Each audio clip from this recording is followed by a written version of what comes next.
Hi, it's great to see you all here on a typical Seattle summer day.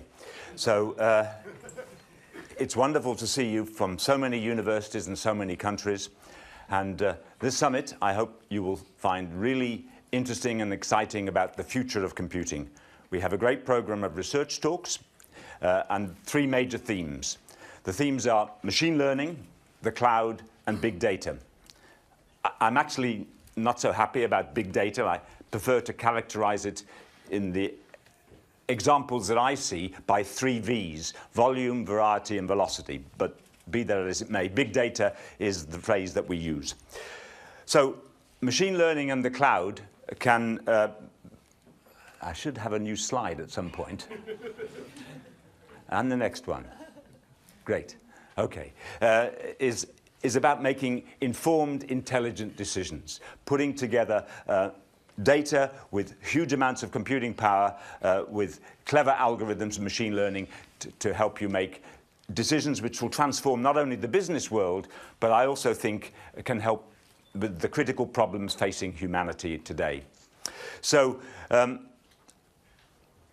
I would like to show a couple of examples of how machine learning, the cloud, with data can actually help with more immediate challenges. Solving the climate change and all the other problems and medical problems of the world is a long-term problem.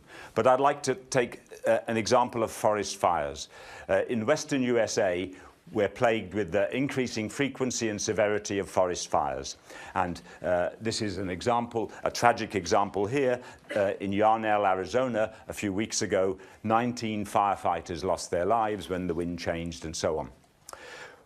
What's slightly disturbing is that Cliff Mass, a professor in atmospheric sciences at UW and our local weather guru, published a detailed analysis of what was known at the time from real-time weather data, from predictions, from computer simulations, and he concluded unequivocally that hours before the incident, it was clear that there was a real threat.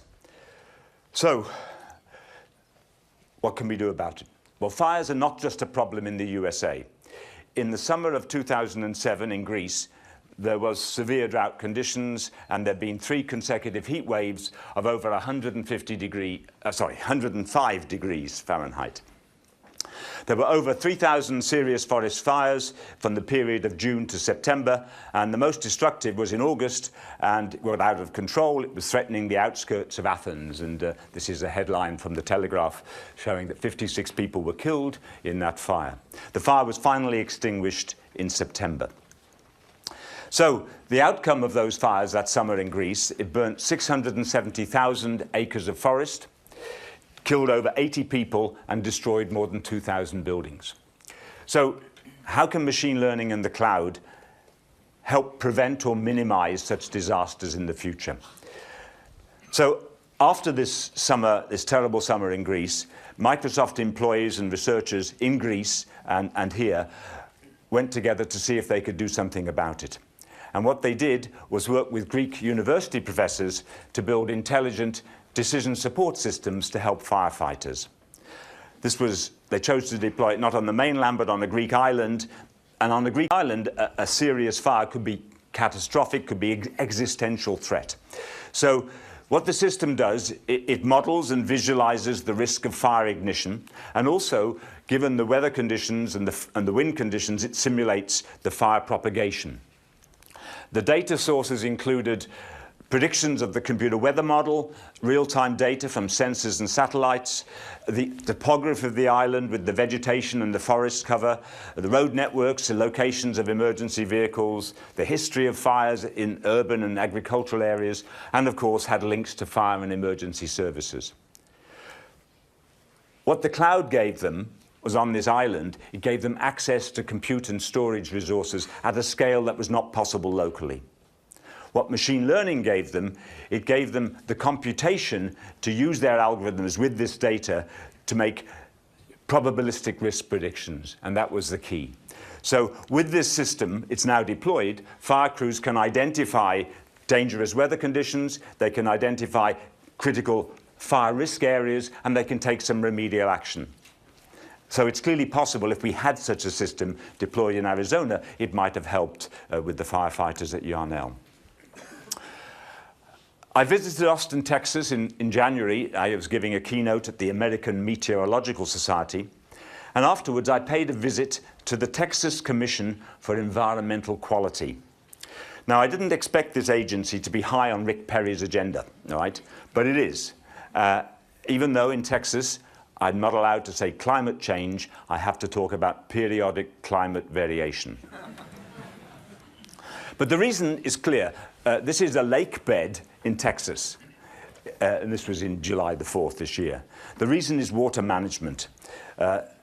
Texas has had several years of extreme drought over much of the state. I mean, this shows the picture from the drought monitor. The brown and the red are either severe or extreme and exceptional. That's beyond severe and moderate and drought and all these other things. So huge parts of Texas are really suffering. Water shortages and how you distribute this water that you've got are critical questions. Farms, cattle and crops, and even cities are now being threatened by water shortages. The problem is very real. So a farmer upstream gets the water and the farmer downstream goes out of business. So what they've been trying to do is actually manage the water distribution systems. And so what we're building with them is a water management intelligent decision support system. Uses the machine learning and the cloud with data from river routing simulations, satellite photos, real-time river data, and historical information about water usage.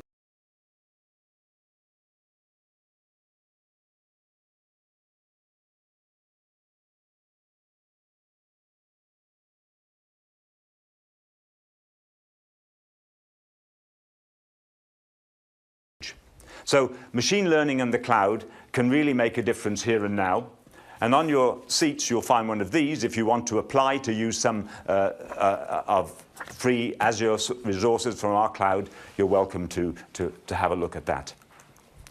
The other topics at the meeting, which are exciting, just picking out a few, are genomics and quantum computing. In genomics, David Heckerman in my eScience group is using machine learning to help new ways to design vaccines for diseases as varied as the HIV and the common cold. The interesting thing, he's also using, or hoping to use, these algorithms to improve spam detection in email. Quantum computing is particularly interesting to me, since I edited Richard Feynman's lectures on computation, and it was Richard Feynman who first predicted the possibility of a non-Turing machine quantum computer. So I'm looking forward to learning about progress in topological qubits. The other session that caught my eye is a session on publishing and perishing in the 21st century. When you can distribute your research on the web and make digital copies for free, it changes the game. There are many more things you can do.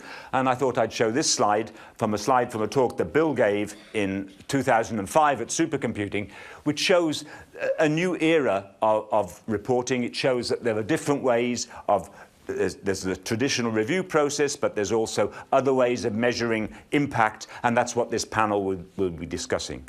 The other thing you can see from this is from the electronic version, you'd like to go to the software that did the simulation, run it again, show a different view. You might want to go to the data and look at the data. But that implies that the data has to be available.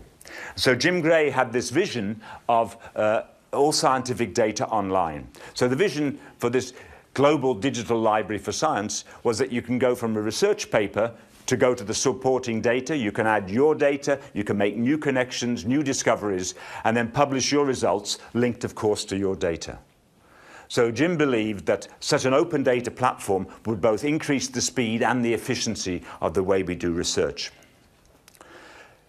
And of course, we have the White House memo in February of this year, which is actually all about open access to federally funded research. That's research that you and I have all paid for with our taxes. So we should be able to see it, is the position. My view is that I'd like to make it impossible for researchers to ignore the research results of others. Impossible to say they didn't know about it. So I'd like to hear your ideas of how we might help make this a reality. So I'm sure you'll find something of interest in the program, but the summit is about the future of computing, and I've talked about technology. The future is about people as well as technologies, and you can see people in that diagram. Most of the future jobs are predicted to be in computer science and engineering, And the question I'd ask is the IT industry doing enough with the universities to help interest young people in following a career in our field? Microsoft Research is playing our part in fueling the future. We offer a wide range of programs. You've heard about the Faculty Fellows. Picking another number here, 35,000 students and faculty have been at events organized by Microsoft Research since 2008. But last week, I was in the UK meeting the Minister of Science and Universities, and he highlighted a different problem than I've heard here. He highlighted that IT companies were not happy with the skills that UK graduates came out with from the universities. I actually think in the US the situation is better, possibly because of the long-established intern programs we have between universities and Microsoft and other IT companies.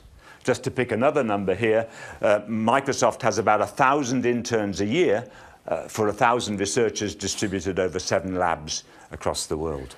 I believe that internships are of great benefit both to industry and to the student. But the question I'd leave you with is, should industry be doing more to help universities prepare their students for a career in IT? I look forward to hearing your thoughts on these questions in the next 2 days.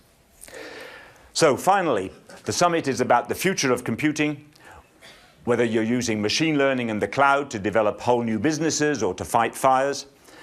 But ultimately, of course, the future of computer science and IT industry is about people like yourselves. It's about us. I hope you have a great meeting. Enjoy the summit. Thank you very much.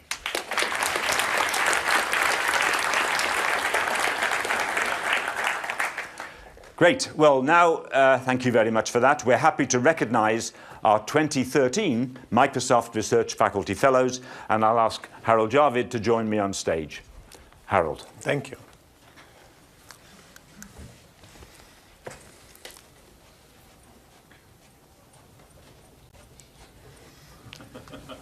These are the Faculty Fellows.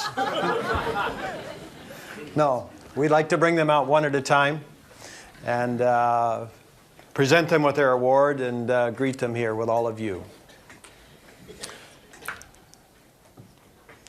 So the first Faculty Fellow we would like to greet today is Anima Anand Kumar from the University of California at Irvine. Congratulations. Thank you very much. Well done. Great. And will Michael Milford from Queensland University of Technology join us? Thank you very much. Michael, well done. Thanks very much indeed. And then Russ Saludnikov joining us from University of Toronto. Russ, great to see you. Well done.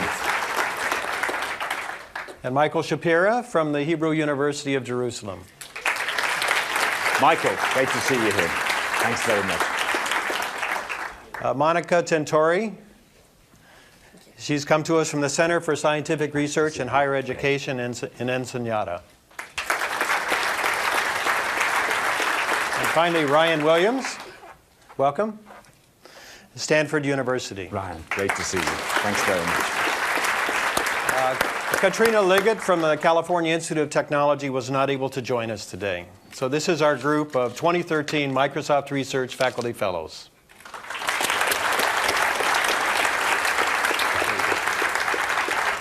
Thank you very much. Thank you very much, Harold, for that. So what I'd like to do now is invite Eric Rudder to come, and he's our Executive Vice President for Advanced Strategy and Research for Microsoft. Eric Rudder is responsible for the company's overall technology strategy, technology policy, and forward-looking development efforts, and he also oversees Microsoft Research, as well as other activities like the Trustworthy Computing Group, Technology Policy, and Startup Business Group, for example. So, Eric, ladies and gentlemen, Eric Rudder. Eric, great. Thank you. Well, good morning. Thanks for joining us today. I think one of the key things for the Faculty Summit is it really gives us a chance to really create more opportunities to collaborate better together. And I want to thank you guys, because in the past, you've really pushed us to think about collaborating in new and interesting ways.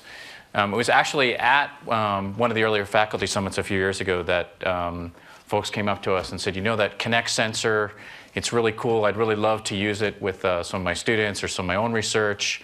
You know, why can't you just make it available for us to use? And we went and we were like, yeah, that's kind of right. And we went back and we built the Kinect SDK and got a tremendous amount of collaboration and support. And so those types of ideas and that type of brainstorming that comes out of the event is really important to us. And I encourage you to share the feedback, share the verbatims on the survey, because we really do think about new ways to collaborate. I think going forward, there's a lot of new technologies and ideas in terms of collaborating together to share data. I know we're actually working with some of you in the audience on a new research collaboration literally around some of the code analytics for all of Microsoft's code base. We call the internal system code mine. Sometimes you may have heard the group TSC. But we've taken that data, shared it, made it available. And now that we have amazing cloud services with Azure, I think the ability to take some of our large data sets that we use in research or some common industry data sets that we all use, like ImageNet that we talked about in the video, I think there's a lot of ideas that we can talk back and forth about in terms of collaborating together. So I encourage you to take that to heart and to work together with us and challenge us on what the best way we can collaborate together is. The other thing that was interesting when I was thinking about some of the feedback is you told us to involve more people in the summit. I think we've worked really hard to get folks across the company and across MSR here. I know our internal attendance is up more than 50%, so hopefully you'll get a chance to make a good connection with someone in Microsoft Research or in the product group. In the be careful what you ask for tenet, I know Peter Lee at the All Hands actually encouraged the Microsoft Research Group to sink the boat tonight. I don't think we necessarily want to sink the boat, but I do think there'll be a ton of folks. And the other thing is with colleagues, I know it's hard to get everyone in the room at the same time, but with the virtual summit we have streaming now, we have about 3,000 people participated last year, and we expect thousands to see this material as well. So I think there's lots of opportunities going forward. With that, I actually want to go to the last thing you asked us for, is to increase the time you get with senior Microsoft leaders. And so my main duty today is to introduce Bill. He's a man who needs no introduction, but he is a man who has a daughter who's thinking about college next year. I know this is typically summertime when we kind of do college visits and gather up all that material. Many of you work at universities. You might have some of those pamphlets. I encourage you to leave a little stack on top, and maybe we can save Bill some time for him joining us today. But I think he'll do a great session. Then we'll have a little Q&A with Bill and Rick. So thank you for coming, and please welcome Microsoft Chairman Bill Gates.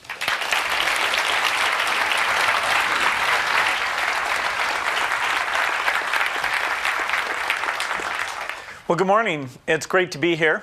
I haven't been here for over 5 years, so it's great to see the way this event has grown.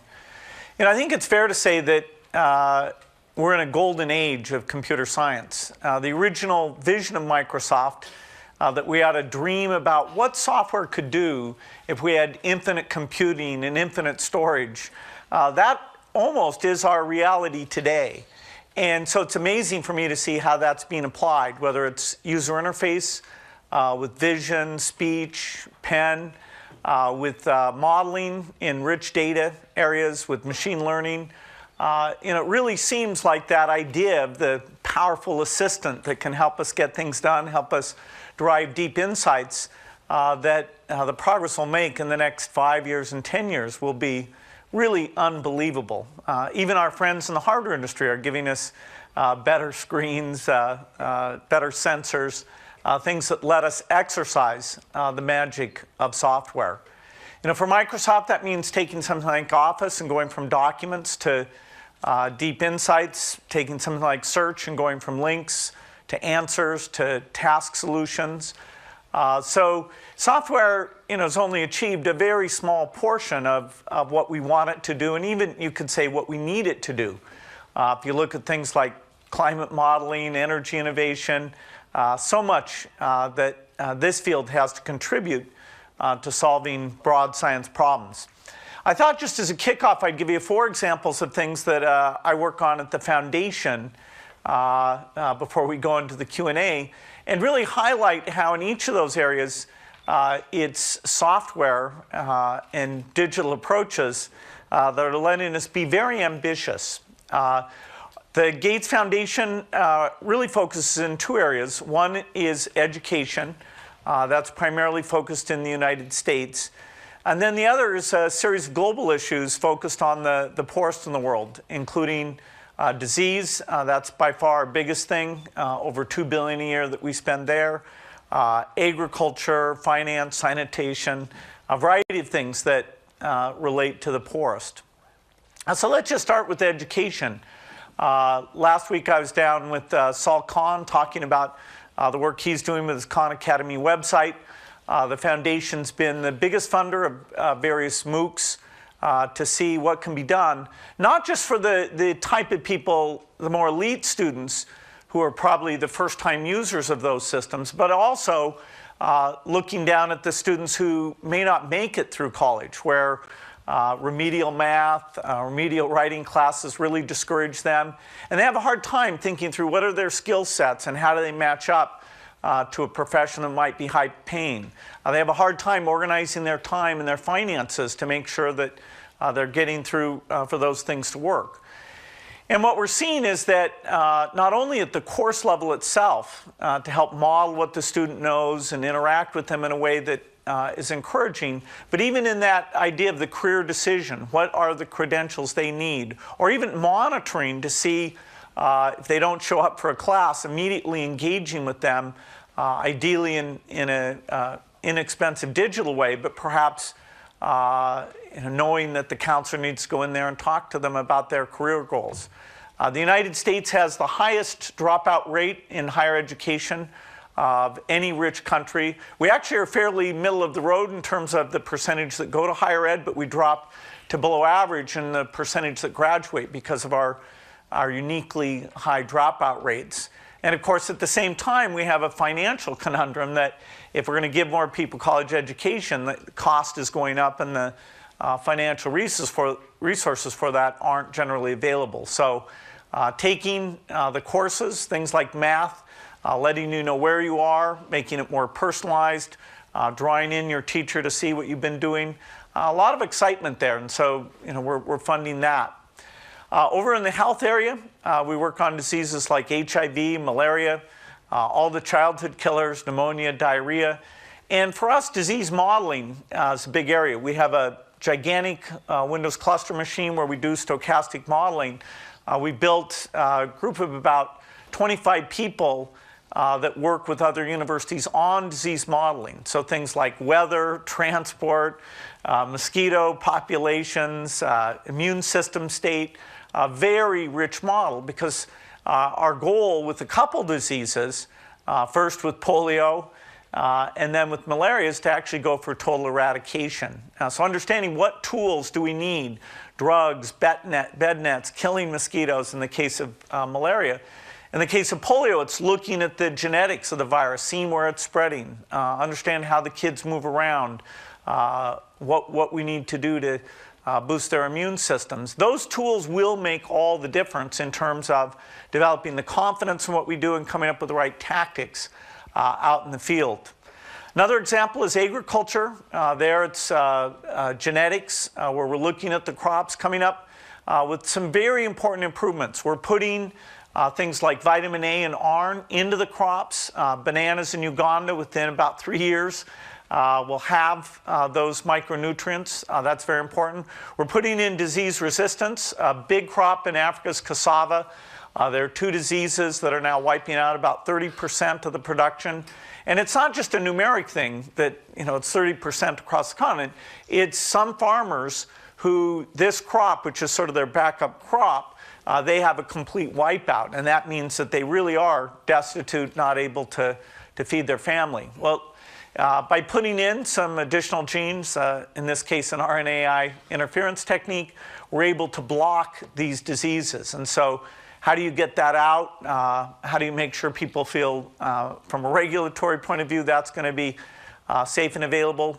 Very tough challenge. We also in crops put in more drought resistance. We put in rice a thing called submergence tolerance. That's actually one of our great success stories. We now have 18 million farmers in Asia who plant a variety of rice that if it gets submerged will just stop, not die off, and then when the water goes down it resumes growing. All the rice varieties before that, when there was submergence, they would just die off. That's a good one because people can see how magical it is, and so it's had a higher rate of adoption than any of the new crop work that we've done. A final area to mention is in finance. Of course, consumers in the rich world have account balances and credit cards and things that let them plan ahead, borrow money when they need to. For the very poorest, those institutions don't exist. Now there's been an attempt through microfinance to create some of that, at least on the loan side. It hasn't been good on the savings side. It hasn't been able to embody programs that are unique for things like agriculture and retail. And as we move to cell phone-based digital currency, though, the transaction costs can be brought down a lot. One of the problems with microfinance is that the interest rates, even if you don't have defaults, because of processing overhead, is well over 15% a year. And so it's very difficult to find economic activity that can overcome that cost structure. When we move it into digital form, then we get it down to below 5%. And so it makes a big difference. But it also allows us to be creative so that when I sell my crop after the harvest, it advises me to set aside the money for the seed and the fertilizer and even makes that deposit. So it gives me some way to look forward to what I need to do to make sure I'm managing my money in the right way. We have one country, which is Kenya, that the economy is moving to digital currency. It's called M-Pesa, something that the foundation and the UK aid department were behind. And it's amazing once it gets to critical mass. It's like, credit cards or debit cards, but you can transfer person to person, a small shopkeeper can set up, and we can instrument what's going on with that economy in a way that wasn't possible in a currency-based approach. And lots of innovative products are coming out that serve the very poorest. So even progress for the 2 billion most in need in health, agriculture, and all these different areas really are going to be dependent on the kind of rich computer science, software-driven advances that you work on. So that I think the opportunities are quite phenomenal, particularly as we can get commercial companies like Microsoft working with you and take your great work and get it out into products that can help millions of people. So thanks for coming, and now let me ask Rick out so we can start the Q&A section. Please welcome today's moderator, Rick Rashid, Corporate Vice President at Microsoft. See, my real job is to bring out the water. I was told that behind the scenes. So I'm going to be moderating the question and answer period with Bill. Let me just talk for a couple of seconds about logistics. So instead of microphone stands, we're having microphone people because we were told that stands were not appropriate for the staircases. So if you have questions for Bill on these topics, you go into the aisles, you go up to the person, they look like they're in red shirts, and they have a microphone so that you can ask your questions. So I would ask you to queue up behind those people. And in the meantime, I'm going to start out the questioning while we're getting things organized here and ask Bill a question on my own. So Bill, you're sort of in a unique position because of the foundation and having a chance to really get to see some of the best researchers in the world working on a wide variety of topics. There's an incredible talent level, the different approaches that people are taking, different things that they're working on. Are there things that you see that are particularly encouraging to you? And on the other side of the coin, are there things that you see that may concern you? Well, I have to say, I mostly see positive things. I think historically, we didn't do a very good job of taking the needs, the problems, and getting that description in front of the scientists who could help solve the problem. So outside of computer science, we had a problem with vaccines that keeping them cold was really hard. And as soon as we showed that to people, understood about multi-layer insulation, great sort of super thermos type things, they invented a way for us to take the vaccines without using any energy, electricity, propane, any of that, keep those vaccines cold. And so I think we're doing a better job of, whether it's things like Kickstarter in the rich world or the equivalents in the, for developing things, getting people excited. I do think it's amazing to me that certain problems don't get attention for long periods of time. So for example, take online education. Why is it that in the last 3 years this MOOC phenomenon, was there some big breakthrough that took place? Not really. There was a little bit of work on adding some interactivities to the video. And once that got to a critical mass, then there was enough activity for people to look at the tools of collaboration, the answer analysis. And so I think we're moving maybe 10 times faster now to solve those problems than we were just 3 or 4 years ago. So it says if you can get something going that's decent enough and highlight to the field the importance of it, then you can kind of galvanize a lot of activity. For the diseases that the foundation works on, these are very small communities. I mean, you could put all the malaria people in the world is like 100 total people. And that's nice in a way, because everybody knows everybody. They don't all like each other, but they do know each other, and the kind of different approaches are kind of finite in nature.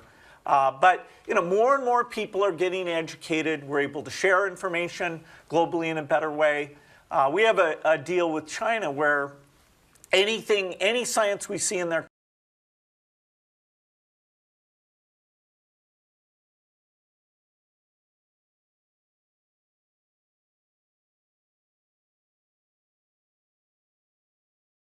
country that may help poor people, if we put $1 in, they'll put $2 in. We have a similar arrangement with Brazil. So although the best research is still in Europe and the United States, it's becoming more of a global activity. And the software embodiment of a lot of these problems is bringing in people who wouldn't have been able to contribute before. Great, thanks. Well, I think we have a question here in the center. All right, Patrick Bowdish, Hasselblad Institute. I really like what you said about massive online courses. I think there's tremendous potential there, and spent a lot of time with my friends debating this topic. At the same time, it's very interesting to see also, I think there's going to be very interesting side effects also on this country and the countries around it, in the sense that teaching itself may change quite dramatically. And I was curious to hear more about the kind of the bigger picture for like additional thoughts you had on this. Well, yeah, the question is, teaching has many different aspects. One aspect is the big lecture, and there's definitely a view that will become less like individual performances of live music and more like recorded music, where there's a set of people who do it extremely well, get very big budgets to edit it, do the great experiments and those things.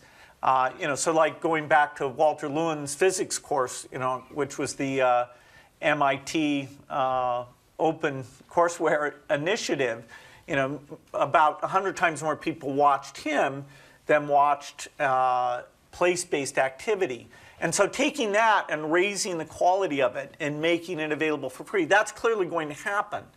But of course, if we think of that as the only part that goes on in learning, we'd be missing, where kids are doing problems.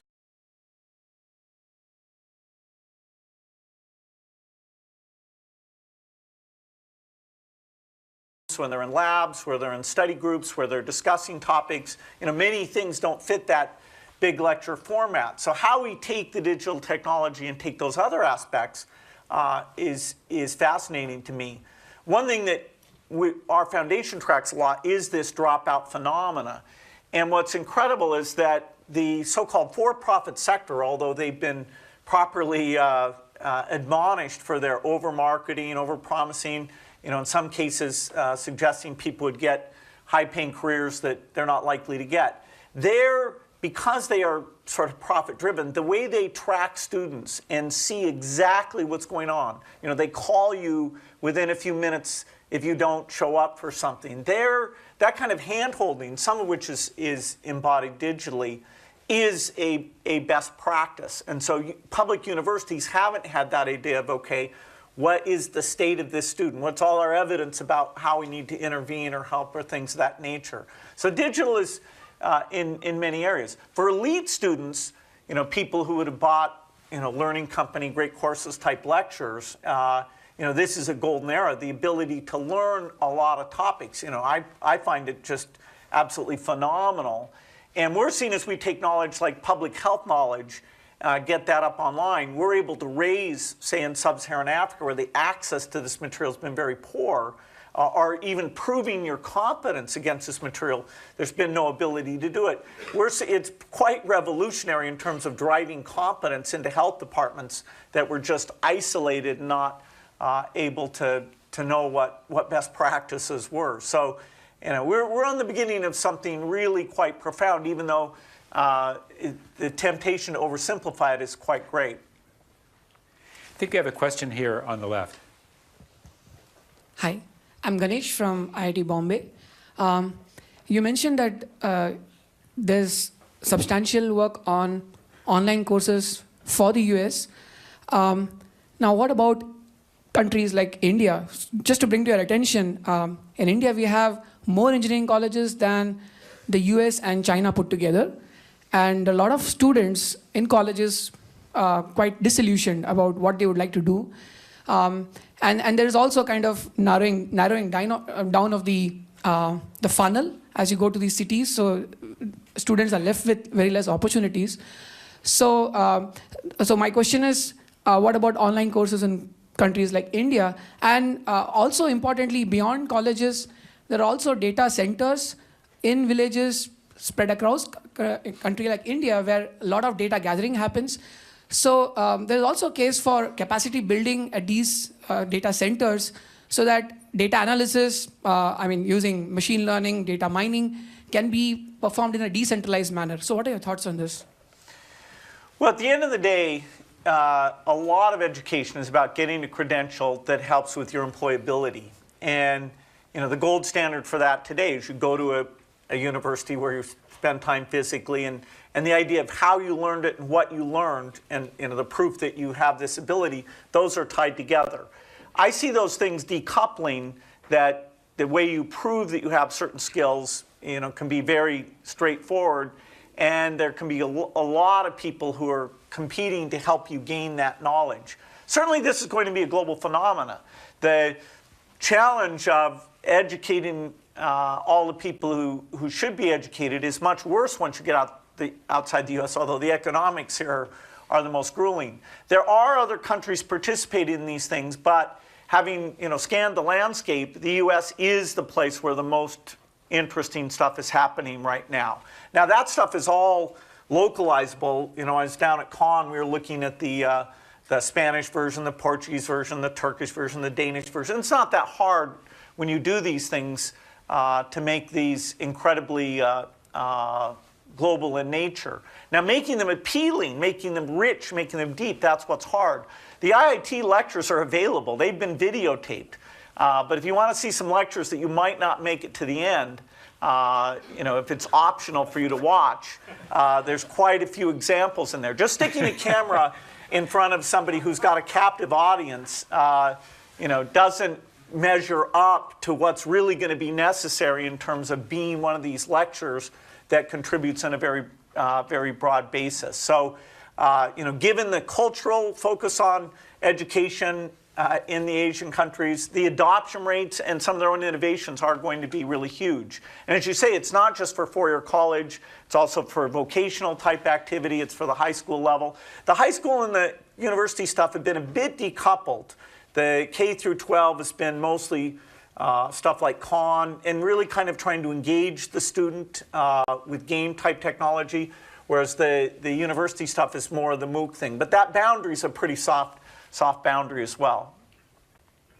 I'm going to take a question from the right side here. Thank you. Mr. Gates, my name's David Lovell. I'm from CSIRO and the Australian Bioinformatics Network. I've got a lot of things to say thank you for, your work, and I want to say thanks in particular for the work of the Foundation. I understand your daughter's about to go to university, facing some career and educational choices. And one of the things that I've come to understand is that when people cast themselves in narrow terms, I'm a computer scientist, or I'm an electrical engineer, or a bioscientist, or something like that, that doesn't quite seem to address what I think the world needs, which are people who have talents across a spectrum of disciplines and the ability to integrate knowledge from these disciplines and actually create meaningful solutions that are more than just, you know, a hammer looking for a nail. So, I probably should have thought better about the actual question I'm going to ask you, but it speaks to this sort of multifaceted nature of education and collaboration. Do you have some thoughts about whether society is well served by seeing education cast in these roles of specific disciplines? What are your thoughts on that? Well, I think, you know, fortunately, society, a very small percentage of society can do the innovations that benefit society very broadly. And so the education that we provide to make sure innovation goes at full speed, and the education we provide to make sure people are kind of employable in a way that's satisfactory for them, both the work and the economics of it, those are almost two separate questions. The people who are going to do the deep innovations, yes, a lot of them will be polymathic. They will be, you know, unusually strange people who learn a lot of things and therefore able to reason across the boundaries of two subject areas. I mean, just look, you know, in biology, how much physicists came in there. In the global health work I do, you know, a lot of the top people have both an MPH and an MD. And just think about the number of years they had to go to school, you know, and they have to have been out in the field for 3 or 4 years to see things that do and don't work. You know, and when you meet these people, you kind of go, wow, how did you gain all that knowledge? I do think this is a wonderful period of time for those things. I mean, if you want to learn, you know, when I want to learn about the ocean or meteorology or game theory or, you know, just knot theory, you know, there are great courses, you know, so boom, 24 hours later, I know a little bit about those topics. I can test my knowledge. You know, so what society, if people have that type of interest and inclination, sure, we should nurture it, but we don't want to push everybody down that path. But that's where a lot of the deep innovation is going to come. You know, it's interesting, as my daughter goes to these universities, they're all saying, oh, you can design your own major, and we don't force you to do anything and stuff like that. It's an interesting trade-off, you know, how open-ended these things should be. I'm a big believer that you got to have at least 1 or 2 subject areas that you actually know something about in a pretty deep way. Like everybody should know machine language, of course. Not microcode. Yeah. Yeah. All right. A question from the center, please. My name is Bertrand Meyer from ETH in Zurich. My question is about IP. It's clear that so some of the issues that developing countries face are IP related, both intellectual property related, both for, say, drugs, but also for software. And in fact, a number of countries have enacted open source only mandates. So I assume you must run into some contradictions or at least some tensions between your background at Microsoft with proprietary software and your current charitable work in this respect. And my question is, how do you see the combination between open source, free software on the one hand, and proprietary software on the other hand? And more generally, are there specific IP rules that should apply to emerging countries, or should they just follow exactly the same rules and use the same tools under the same conditions that we all use?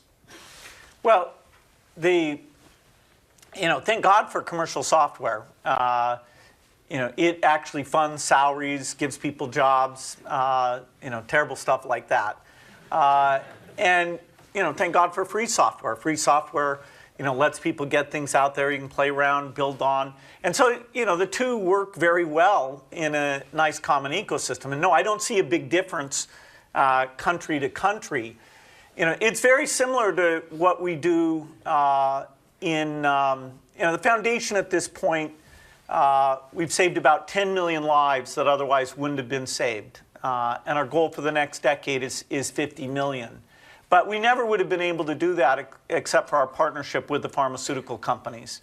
So thank God for patent laws that allow them to invent drugs that they get to sell, that then they get to hire researchers. They are phenomenal at understanding the drug libraries, the assays, the things like that. And in fact, none of their patents exist in any of these developing countries. So we never, contrary to what you might think in the press, we never run into IP problems. Not a single time on a single thing. Because in the poor countries we work in, the poorest 90 countries, nobody files patents, nobody enforces patents. It's great. It's essentially a transfer of people buying drugs in rich world who are now enabling these things to be done at marginal cost. So all the vaccines we do, we understand the marginal cost, and we make sure that those, that's exactly what the pricing is to the lowest tier. In the same way that, say, a commercial software provider, we give the software away basically free to these educational projects, student-based activities. So you can do the tiering that actually, when you're in an intellectual property world where you want to fund the R&D, that works pretty well. So, I think intellectual property, complex topic, but the value of the patent system of allowing those pharmaceutical companies to exist, allowing the agricultural innovators, the people who really get drought, really get salt tolerance, those guys doing those proprietary seeds have given us access to that knowledge to use for the poorest. And that's why we're so optimistic about dealing with new climate conditions and helping these poor farmers. So no contradictions and no tensions? Well, the world it's a complex system. Anybody who thinks getting rid of it would make the world better off, I can certainly tell you that's crazy. Anybody who thinks we run into problems helping the poorest because of these things, I'd like to know what they're talking about. The mix of commercial with free, without any coercion, a country forcing it to be one model or the other, my view is it's working very, very well. Question over on the right. Emma Brunskill from Carnegie Mellon University. I was wondering if you think there's a role for a tighter coupling between some of the education initiatives you've been doing as well as the financial services. So trying to better couple sort of the educational offerings with economic opportunity, particularly in low resource areas.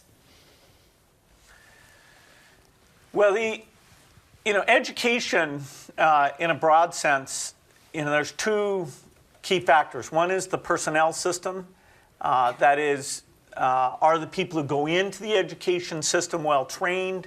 Are they measured in terms of how good they are? Are they given an understanding of what the best practices are? And so the average quality rises up to that of the exemplars. And in fact, there's a lot of technology enablement that can be done to help that personnel system work well. Most educational personnel systems are run very, very poorly.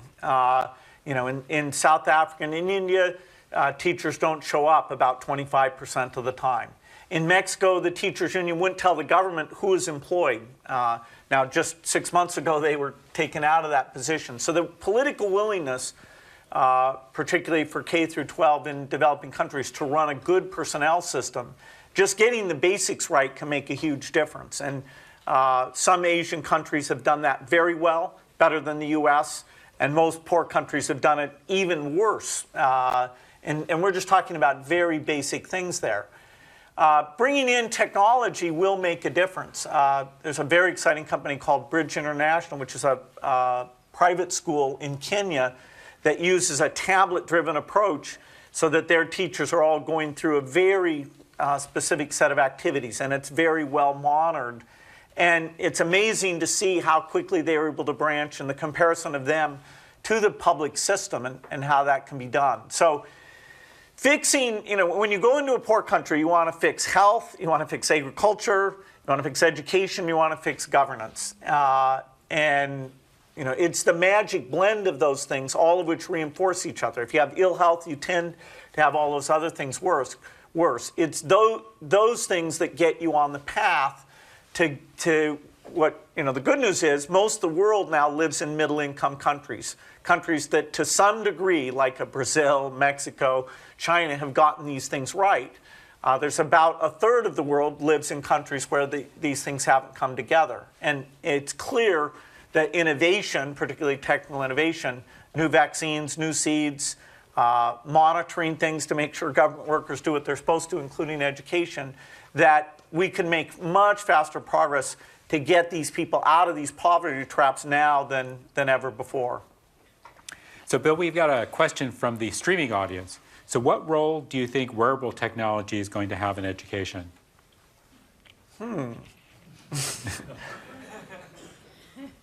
It'll help you cheat, I guess. Wearable technology. You know, the word wearable, I mean, you know, glasses that project onto your eyes, things that can monitor whether you're getting nervous during the test. You know, I think of wearable technology as a very cool thing, but I don't really couple it that much to education. You know, I think the way that you'll be able to review what you've learned, have the system understand the state of your knowledge, you know, that's a very good thing. But I'm not sure how I connect that to wearable. Maybe you could check to see how your pupils dilate when they ask you the questions, you know, and see Whether whether you the really truth. know the answer or not. I always used that when I was a professor. Question on the left. Hi, Gordon Wyeth from Queensland University of Technology in Australia. Mr. Gates, you wrote, I think it was 6 or 7 years ago in Scientific American about the personal robot revolution. I just wanted to get your feeling on how's the revolution going? Well, the word robot can be interpreted very broadly. You know, anything that we can use, that we can automate. I mean, you know, the history of farming is the history of automation, and you know, so you can think of all those great farm things as you know, very specialized robots. I saw one recently where they actually use a set of cameras, and so as they go through the field, they actually see what's a weed, what's a plant, and they apply herbicide to get rid of those weeds. Now, the cost of that today, of actually having the thing that you drag around the field that does the visual recognition and is smart about doing that targeting, that's rich world farming today. For poor world farming, it's much more about taking satellite data and looking at things in a broad areas, soil health, when you should plant disease, things of that nature. You know, I do think robots will raise some very interesting issues as they replace certain types of labor. You know, we've always wanted to have a robot that can go out into rural areas and help out in certain healthcare type things. That's a very high bar in terms of what type of robotic capability you have to have. Say to help do a C-section in a rural area where, you know, that absolutely needs to be done. You know, so I don't think that's in the next 10 years, but maybe in the next 20 or 30, that kind of physical expertise can be made available very, very broadly. Robotics continues to, you know, in terms of the numbers and deployment, look pretty small, but, you know, we're always on the verge of when is the breakthrough going to happen. And certainly the work you're all doing on vision, planning, modeling, those things, you know, it feels like, boy, are we awfully close on that. I think it's going to be in developed countries and changing the job markets in developed countries where we're first going to have to face the generally pluses, but also the disruption that kind of innovation will cause. Take a question from the center. Hi, I'm Henry Fuchs from University of North Carolina. I want to ask about how come, let's see, how do I start this? I think most of us around here, as well as most people in the country and the world, are so impressed at how much you have done, personally with the foundation, that you, as a person who was a revolutionary leader in high tech, devoted much of your life to helping the poor. And I, for one, thought that this would not just change the world, you know, in a direct way with your foundation, but that would be an inspiration for other billionaires to do similar things, and Washington and people to get basically on this sort of bandwagon. But maybe it's because I haven't been following closely enough, but I don't see it. I don't see Washington getting on the bandwagon of helping the poorest 2 billion people. I don't see other billionaires changing their lives to help the poorest 2 billion people. Am I missing it? It's not in the news? Or when you go to these places, when you go to Washington, when you see other billionaires, they're still doing other things like building biggest yachts in the world? Well, am I missing something here? Yeah, I think to a small degree you are. And it's a work in progress. You know, I was certainly inspired by the first generation of big philanthropists, Rockefeller, Ford, Carnegie. They did an amazing job. And, you know, they funded research, they funded schools for blacks, they went around the world and did some good things. It was, you know, really surprising how smart they were about the topics they picked. If somebody has a lot of success in the world, there's 2 ways you can give back. One is to give your money. And so, for example, my friend Warren Buffett, who is brilliant, high integrity, you know, the person I've learned the most from, very close friend, he's choosing to stay doing his job. But half of the $4 billion a year that our foundation gives away actually comes from him. So he's delegated to us, you know, that giving piece. Then, if you're successful, you can take your time. You know, if you're good, if people listen to you, if you have colleagues who are good, or if you're good at building institutions. And the Gates Foundation, in an area like global disease, is an institution. It's hiring scientists, researchers, deciding how to give the grants. And it's taken us 10 years to get that institution to a level, you know, sort of the level of excellence that, say, Microsoft had in 1995, where you really feel people are very analytical, on top of things. You know, that's hard work. It's fun work. It's something that my Microsoft experience taught me how to do, although I had to learn some biology and different things along the way.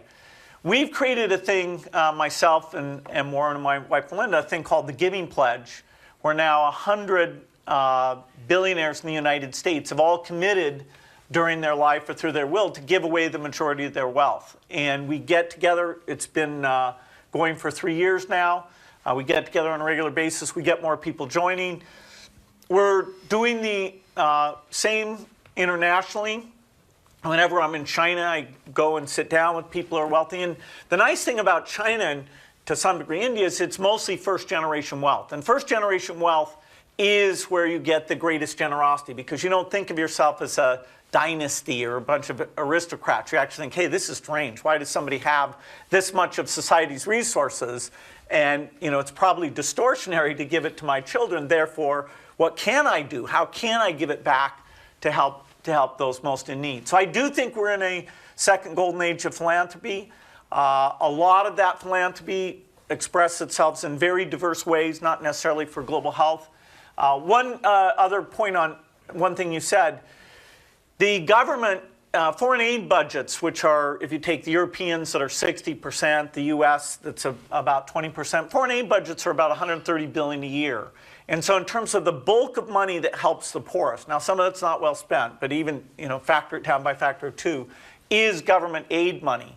And so our $4 billion a year, although it's very big in the upstream, malaria vaccine, AIDS vaccine, diarrheal vaccines, when it comes to downstream deliveries, we have to partner with these governments. And their tight budgets are making us so we have to go off and really make the case for this money that goes to other countries. To give you an example, we just raised $5.5 billion for polio eradication to get that done in the next 5 years. Our foundation gave $1.8 billion. Other philanthropists, including Michael Bloomberg, Carlos Slim, those two gave $100 million each, but it was $600 million from philanthropists, and the balance of about $3.1 billion came from governments. So the governments are very important, and we're trying to make sure they don't back off. Particularly the Europeans are by far the most generous in these areas. I'm going to take another question from the streaming audience. So the question is, how is machine learning helping computers understand how diseases and climates work? Well, in terms of disease, the state-of-the-art in disease modeling over the last decade has improved very, very dramatically. I mentioned I have a group that I'm funding that uses a stochastic modeling approach and does a lot of work. But Imperial College, Harvard, Swiss Tropical. There's about 20 places around the world that do serious disease modeling. And being able now to have more sensors, to have the genetics so you can look at the course of the infection, disease modeling has gotten very, very good. There are a lot of deep mysteries like who spreads HIV, why is the age structure like it is, why does TB, how does that spread, how does it go from latent to active? You'd be amazed. These models are very necessary to help us gather data, see the patterns, and then go back and refine the model. In terms of climate, you have the 20 different climate models. They are fairly rough. To some degree, they are curve-fitting type things where they tried to match the past to some degree. And they disagree on a lot of things. So that's a helpful thing. When you want to look at certain interventions, they run them against those models, things like geoengineering or different energy system changes that take place. It's still not nearly sophisticated enough compared to the phenomena they're trying to model. If you look at, say, how the ocean is modeled in these things, it's not very strong. If you look at how agricultural sector or just even forests are modeled, it's not very rich. It's a very tough problem, and they're getting better all the time. But even the basic parameter of if you raise CO2 by X, what's the multiplier in terms of the temperature effect, you have huge variations. So they haven't been able to resolve some of the basic uncertainties. How about a question from the left over there? Dave Anderson, correct? It's on. Okay. Dave Anderson, Carnegie Mellon. So 30 years ago, if the quote was correct, your motto for Microsoft was a computer in every home and running Microsoft software.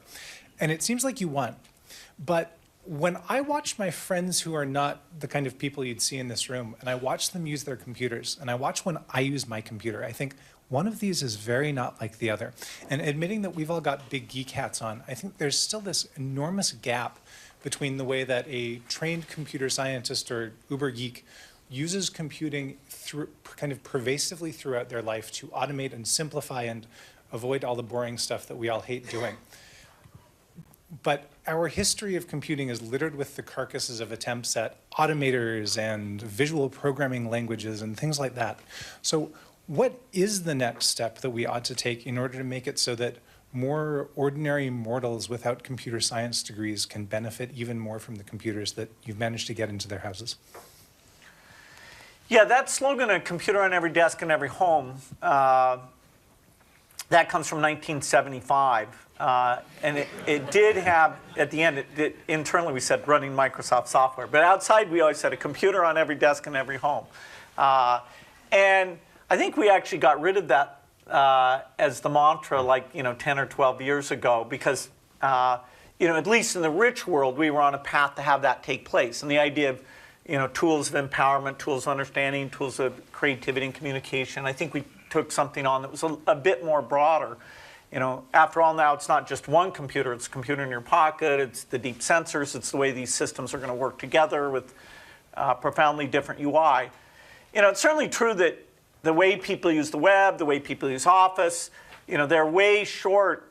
There's all sorts of capability in there that if you had time to explain it to them, they could get more out of it. And it's surprising how little we've had a breakthrough in terms of how you fully take advantage of software. Even if you look at what people typed into search engines, where that's one of the most studied thing in terms of, that's a real-time digital stream that we're pattern matching all again and again, helping them do that in a way that would be most effective. We're not all that great in it. So we'll always have this, frontier of what you could do with software and what we've made easy for lots and lots of people to do. Software is going to be more ambitious as we're actually representing things in deep ways.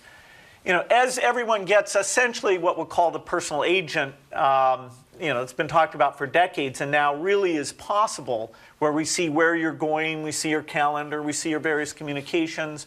Some of those communications we can actually look at the text, look at the speech, try to be helpful to you in your activities. I think we will be more connected, and therefore, if somebody wants to do a task like find a gift of a certain type, organize a trip of a certain way, that there will be a closer match. That is, the gap between what the software could do for them and what most people end up doing, that could be reduced. But, you always make mistakes on these things. When the machine, tries to do the table with numbers, or the dog, comes up and says, oh, you didn't do this thing right.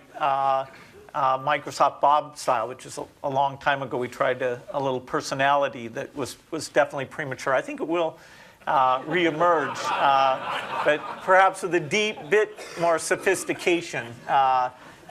We were just ahead of our time, like most of our mistakes. So, it's a research issue to make software work better. And the prize when you do these things is very, very large in a commercial sense. Maybe we just needed a border collie. They're a lot smarter. Take a question from the right. My name is Alex Wolf from Imperial College London. So first, thanks for giving a shout out to Imperial College. Appreciate it. My question has to do with unintended consequences. I think that if you talk about killing billions of mosquitoes, it can have a wonderful impact on malaria, but it has, despite all of the power of Azure, incalculable consequences perhaps for the food chain. If you build an electronic-based economy in Kenya that can be monitored, again, wonderful ability to manage an economy, but you can easily imagine that there's an unintended consequence of the centralization of that information and control. And even with MOOCs, again, wonderful opportunities, but also the potential for homogenizing education and information and controlling what shape education takes. So the question is, how do you think about those unintended and incalculable consequences? Well, I'm always glad there's people around to dampen my enthusiasm. Because I have a tendency to overly see the good side of these things. I mean, we used to have all these individual performers who would sing before we had pre-recorded music. And it's very sad now that you just listen to this performance that's 100 times better.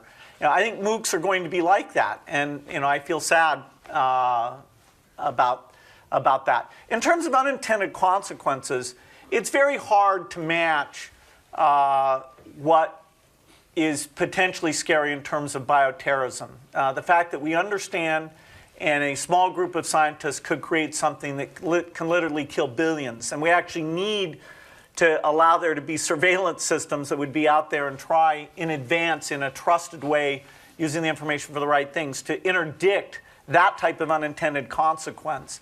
I think it's hard to beat that as something that you hope technology doesn't take us down that path. Actually, Nathan Myhrvold, who started Microsoft Research with Rick, recently wrote, just a few weeks ago, came out with a memo talking about this area. So, yes, digital currencies are attributable. And there's a ton of laws about cash transfers and know your customer, things like that, that actually are quite painful for these systems to implement. There are going to be political decision and policies that go around these things. In the education space, I frankly don't see that much of a downside. The general issue of online, should you be able to tell when, in which context should you be able to reliably tell who something is, what sort of trust do you want to have in those situations? That's going to be debated endlessly. And some people have a model that maybe the government should be able to see people planning bioterrorism attacks and that they won't use it in malign ways. And some people have the view of, hey, ultimate privacy, even for terrorists, is absolutely a good thing. So, we'll have debates about how these digital systems get used. If you go out into the developing world and you see kids dying of malaria, then, when you see the malaria vaccine come along, when you see a woman who can send her kids to school because she has better crops, it's hard to feel too bad about the general arc. We don't want to be like 300 years ago where over a third of kids died before the age of 5. We really don't. We have a few places left that because we have terrible health, we have terrible population growth. Yemen, Pakistan, And we really understand how innovations can come in and help there. So because I see that, I mostly see the positive side. But we should be aware of these negatives and see how we can mitigate them. I'm going to take another question from the streaming audience. So Bill, what role do you see in social media in terms of improving society? Well, communication is a good thing. And social media is a form of communication where you have your set of friends, eventually the understanding of what kind of relationship you have with people, which things you want to share with them. Like if they're trying to get in touch with you and you're busy, do they get to see your calendar, what you're up to? Do they get to see when you might have free times in the future and automatically set things up based on that? Do they get to, if you really love an article, is it very easy for you then to benefit and see that as well? Social media is, people could make fun of it that because a lot of it's used for, what my cat had for breakfast type things. So I think of it in a more broader context, which is the enrichment of communications to people who have common interests. And there I see it will be a strong foundation. If you take, say, on Khan Academy, that they generalized it's not just a student-teacher relationship, it's a coach-student relationship. So parents can come in and be your coach. If you're willing to let them, they can see what you've done well, what you've not done well. If you have a relative who's good at this subject, they can come on and see and give you hints and things like that. And so the social nature of education, where you're kind of competing with each other, where you're learning from peers, this is one of these great breakthroughs where it doesn't cost great sums of money to set up systems where peers are competing and learning from each other. And so I think social media will be profound in terms of people getting advice about their life and learning different things. It's not at that level yet. Question from the center here. Hi, I'm Rafael Calvo from the University of Sydney. So when we talk about education and education technologies, most of the effort has been on improving employability for the students. There has been very little work on improving skills like resilience, emotional intelligence, empathy, skills that are very, very important for happiness, for psychological well-being. So I wonder what are your ideas about these from the point of view of what the foundation can do and what researchers like us can do on this area? Yeah, that's exactly the topic. We had a full-day gathering a year ago and a full-day gathering earlier this year of the Foundation Education Group, because there are, to some degree, going to a four-year university and getting a degree isn't as much about what you learn in that experience as it's a badge that you're a certain type of person who's organized. And you like to achieve things and you like to be measured in terms of what you're doing. And so employers look at that and say, okay, that person's very employable. So the question is, well, why do some people have those skills and some people not? Yes, there seems to be some income correlation. The quality of your education on measurable things like your math skill, it tends to correlate to those things. But the question is always, how come we can't get to these capabilities more directly? Maybe they're more primary in a certain sense, so we should invest in that and then teach you math. There are people like Carol Dweck who has the learning mindset, which is, I think, a super important way of looking at things, that you teach kids to feel good about their struggle and how they made their effort as opposed to what they achieved. Because if you praise them for what they achieved, then they think, oh, I better not try too much because I'm going to start to look bad. And if they got lucky at first in an area, then they won't go back and really cement in those concepts in exactly the right way. But actually embodying this in software or finding the teacher who does this particularly well, other than just the general sort of mentoring, encouragement type support, there really hasn't been that much in terms of a breakthrough. And you even have people who look at, there's like this thing called the marshmallow test, where you look at, are people able to delay their satisfaction? And you can see some of these non-measurable skill-based things, general approach, really are very predictive of how people, they're not totally overwhelming, that doesn't take away from the rest of the stuff we're doing. cognitive science, learning science, it's surprising how little really good research there is on it. Just like the research on why some teachers were getting such unbelievable results was very weak. Now, the foundation put a lot into that, videotaped the great teachers, looked and saw how they interacted, how they made the subject relevant. So we know a little bit more about that. But this thing of teaching approach, mindset, it's pretty vague and therefore soft. But it is important if we can, have some deeper understandings there. Question over in the left. Hi, Sid Suri from Microsoft Research, New York. What is the most important problem facing humanity right now? And then as a follow-on question, what is the most important problem facing humanity that people in this room might be well-equipped to handle? Well, the most important problem that we want to avoid is, biological and nuclear terrorism. War, but nation-state war right now, the risk of that on any large scale, fortunately, is lower than it's ever been. So you want to avoid war as much as possible, bioterrorism, use of nuclear weapons. So, some people should focus on that. In terms of an ongoing disaster, the thing that people just don't have this awareness of, they look at, oh my God, some people are dying in Syria, and that's very, very tragic. But 7 million children die every year. Now, when the foundation got started back in 2000, that was 12 million a year. And so now it's down to 7 million.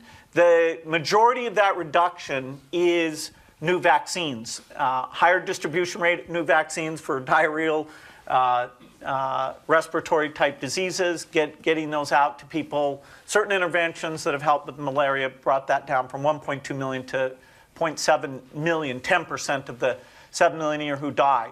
Over the next 15 years, we will be able, the world working together, if we do the right things, we should be able to get that number below 3 million. Now, if you go back to the year I was born, it was 20 million. And so, that's serious progress, 20 million here to 3 million. Actually, the birth cohort's twice as big. So in terms of a percentage reduction, now it will be, the birth cohort peaked about 8 years ago at 136 million kids born in a year. And that's coming down now. So all population growth is just filling in the different age ranges. I tend to think of either the 7 million kids a year who die or the fact that in poor countries, about 40% of the kids, because of bad nutrition or disease insults, their brain never develops. And so they're not able to become literate and contribute and give back. Average IQ sub-Saharan Africa, about 82. And that's nothing to do with genetics or race or anything like that. That's disease. That's what disease does to you. And that's why these things are such an extreme poverty trap. If you have kids with ill health, their brains don't develop. Also, parents, because they want to have very high chance of 2 kids growing up to support them in adulthood, they just have more children. And so you get high population growth where there's high childhood death rate, which seems is the opposite of what you might think. So those, to me, are big problems. Somebody else might say that employability of youth, how do we educate kids so they can have meaningful jobs and not just feel like, that things aren't very worthwhile. Some people would focus on old people. Some people would focus on healthcare costs. Everybody gets to pick their political dysfunction. A lot of things to choose from. But childhood death gets pretty high up for me. One last question, and then we'll be done. Here in the center. Well, thank you very much. Kevin Sullivan, University of Virginia. Bill, there's a whole class of systems that it seems we're still unable to build today. Some people call these ultra-large scale systems. Examples would be a national scale health information system for biosurveillance, or an electric power generation, distribution, transmission system that optimizes across the nation. These aren't just software or computing problems, although software and computing are the fundamental enablers. Really, they're very large-scale systems engineering, systems design problems. Do you have any thoughts on how our field goes forward, perhaps with others, to get us to the point where we have, the science, the methods, the tools, the concepts that are needed to enable us to build the ultra-large scale systems of the future, which seem like they're within reach, but just keep kind of receding beyond our immediate capabilities? Well, there are areas where the progress, take programming. is programming today much different than 10 years ago or 20 years ago? Not really. The level that we express things at, the ability to take domain knowledge and encode that in a way that's kind of transparent, understandable, easy to update. I know there's work along those lines, but you could have said that 20 years ago, 10 years ago. Just take entry-level programming. Is it dramatically better now than it was back then? So I think we still have a lot to do on knowledge representation, logic representation. Despite that, the difficulty of doing things like a medical record system is surprising. You'd think just the data representations we have are pretty good at doing those things, and yet doing them at scale, testing them, the fragility, people have had still a very tough time with those. I do think the move to the cloud, where you can share more patterns and the richness of the primitives, particularly for storage, will be a lot better. I do think that provides some promise. Some of those things you mentioned, like the grid, that's more of a physical, right-of-way type problem. I mean, we don't even have 1% of what you would need as a grid if you're going to move power on a national basis. So it's not even in the realm of software at this point. But it is very funny what's gone really well, and writing large, complex software systems, which things have not gone that well. And it's not like we prove these things correct or we specify them at some very high level. So I hope some of you can surprise us with faster advance in those areas. Although we have, there has been quite a bit of progress. I mean, I can remember when I was first learning, the old saw was you could expect 600 good lines of code from someone in a year, and we get a couple more than that now. So. Yeah, you really, by what objective measure? I mean, I remember when we first got symbolic debugging or tracing or things like that. It was like, wow, now we really know what we're doing. I don't know what objective measure would you use to say that software development is better today than 10 years ago? I think we build much larger, more complex systems than we thought we were capable of doing 30 years ago. Well, we write a lot more code. And we get more people working on it. And we get more people working on it. That is true. Yeah. All right. Well, I want to thank Bill for giving us this opportunity to speak to you and answer your questions.